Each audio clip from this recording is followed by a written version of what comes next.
Bakit totoo ba na dapat nung May 9 kayo ikakasal nitong Sabado? Ay, ma'am. Bakit hindi natuloy? May ibang babae ka na ba? May ibang kinakasama ka na ba, Benny? May pinakasalan na kasi ako, ma'am, na babae, ma'am. Nagpakasal ka sa iba? Kailan? Yung March, ma'am. Nung March? Ma'am. Eh, di ba nag-prenup pa kayo nung December? May mga picture kayo eh. Ano yun?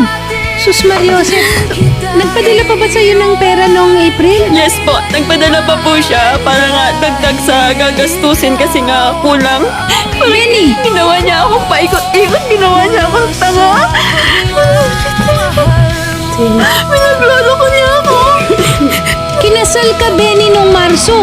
Pero April, nagpadala ka pa ng pera para matapos at maayos ang lahat ng dokumento para ikasal kayo ng Mayo. Tama?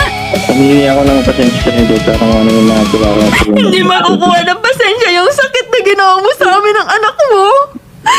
Grabe yung ginawa mo sa anak namin. Ano ko naman yung Buti natutulog ka pa sa tarantaduhan mo.